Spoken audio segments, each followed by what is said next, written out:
Hi everybody, I'm Eric Bolvin, and this is improvisation video number 3, the 2-5-1 progression. You should probably watch improv videos numbers 1 and 2 that are available on my site, bolvinmusic.com, before attempting video number 3. This is a little more advanced than the first 2 videos. There are files associated with this video that are free on my site, bolvinmusic.com. You should download those, print out the sheet, because I'm going to be referring to that sheet. Alright, the 2-5-1 progression. The 3 essential jazz forms. I talked about this before. You've got modal jazz, we covered that in video number 1. Blues, we covered in video number 2. The other type of jazz is like standards that involve what are called diatonic chord progressions. Diatonic means coming from the same key. So the 2-5-1 progression is the most common diatonic chord progression in all of music.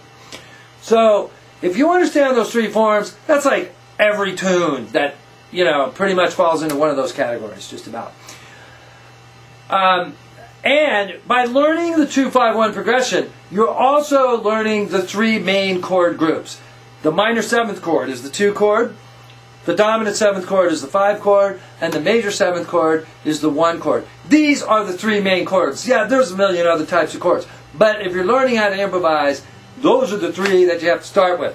And the scales that are associated with those chords, the 2 chord, the minor 7th chord, is the Dorian scale, or the Dorian mode. The 5 chord is the Mixolydian mode, goes with the dominant 7th chord. And the 1 chord, the major 7th chord, the major scale, some people call it Ionian. Well, if you look at the sheet, the second line down, I have those 3 scales there. They're really all the same notes, right? Yes, they go with the different chords, and the chords the scales tend to outline those chords well. But if you're just starting off, you don't really have to think about all 3 different scales. They're all the same key. So put them together. I call it the super scale. It's one scale. It's basically E-flat concert major scale. And that's the super scale, okay? And it's just a diatonic scale. Remember, the problem with the scale approach is that people look at scales and they play a bunch of scales. And they worry about having to hit each scale and each chord at the same time. You don't really improvise like that. Think melodically with your improvisation. Forget about the chords. Think about time.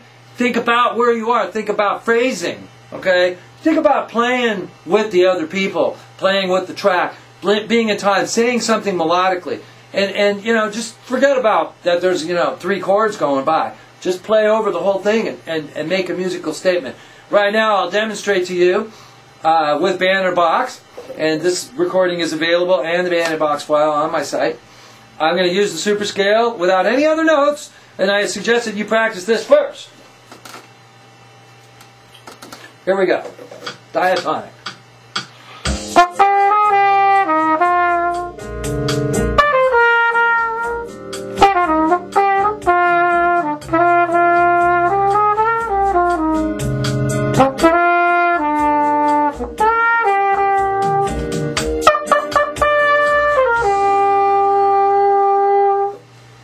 All I'm doing is playing in 1 key.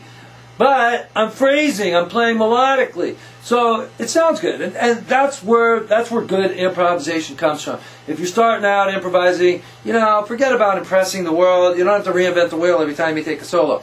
Play something melodically in time that makes sense. Alright, so practice that first. And then when you get good at that, you can start introducing passing tones. Alright, now I suggest, you know, I'm just suggesting a passing tone here in the first scale that says 1 passing tone.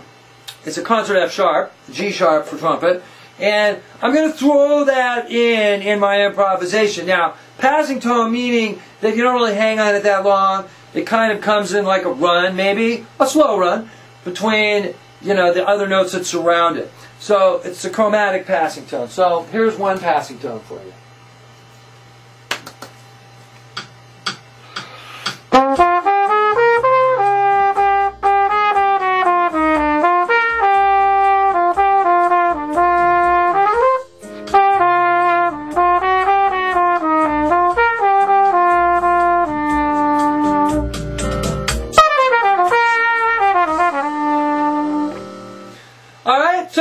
It kind of adds a little little flavor to your improv, throwing in the passing tones. Let's try another passing tone. This is the concert B, C sharp for trumpet.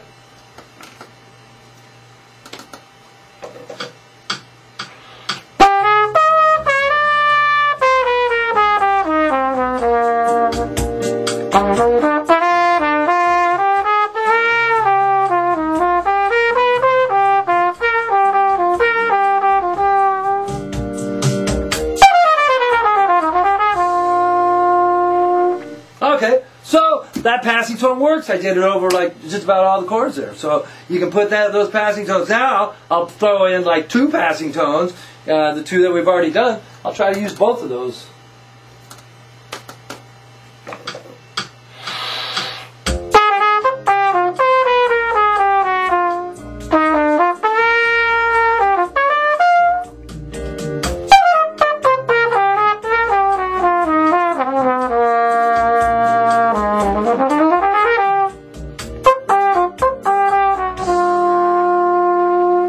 Okay, so passing tones are cool, and you can use any note that's not in the scale as a passing tone.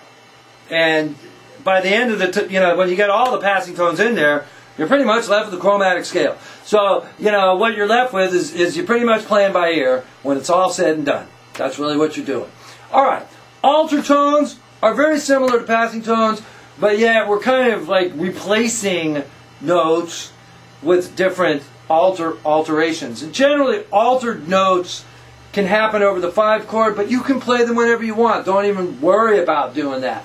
Okay, altered tones generally should resolve, but they don't have to. So, there's no really rules here. The altered scale at the bottom of the page is very common in improvisation books. I prefer to think of, one altered tone at a time. I call it the hierarchy of alterations. The first altered tone I'm going to show you is the flat 9, and that's concert B, okay, in this key. It's the flat 9 because it's the flatted 9th of the 5 chord. And, all right, here's what it sounds like. It really adds some flavor to your improv.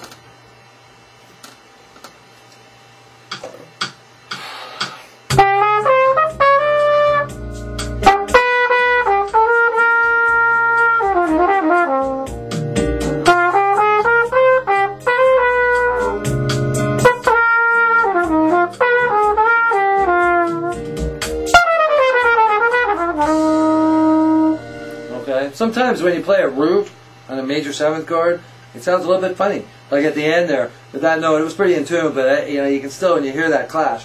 Alright, but that's another video. So now, I'm going to throw in 2 altered tones. The flat 9 and the sharp 5, which is also known as the flat 13. So we now have 2 altered tones to work with.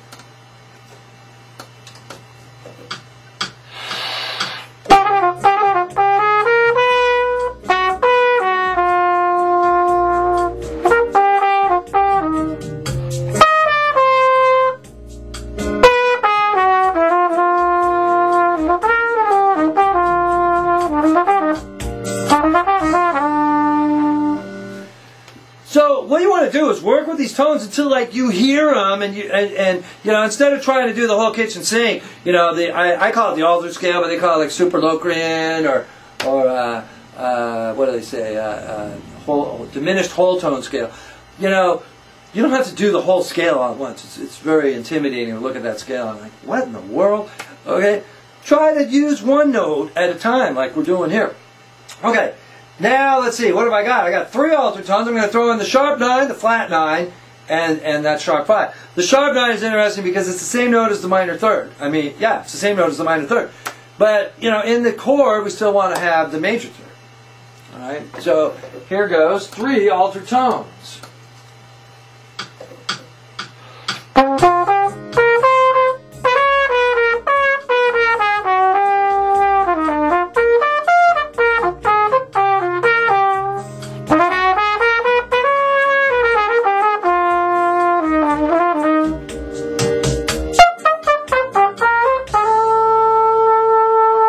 That is the sharp 11.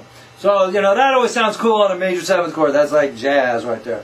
Okay, so now I'm going to put it all together, and what do you do with all this? Now you've got all this information, and you know what? You got to forget it all. You got to forget all this stuff that we've learned, and just let yourself go and play. Now, you want to study and practice these things in every key and these concepts, but eventually, really, it comes down to I'm just playing every note I want.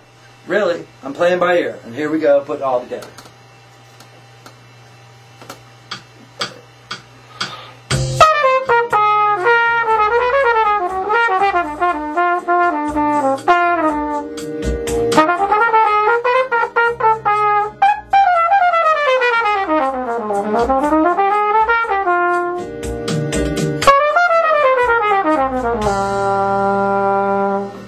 Okay, so basically that's how to play on a 2-5-1. Practice it, use the track, do it every day, and you'll get a real good feeling for how to improvise, and then you'll be able to put it into your solos.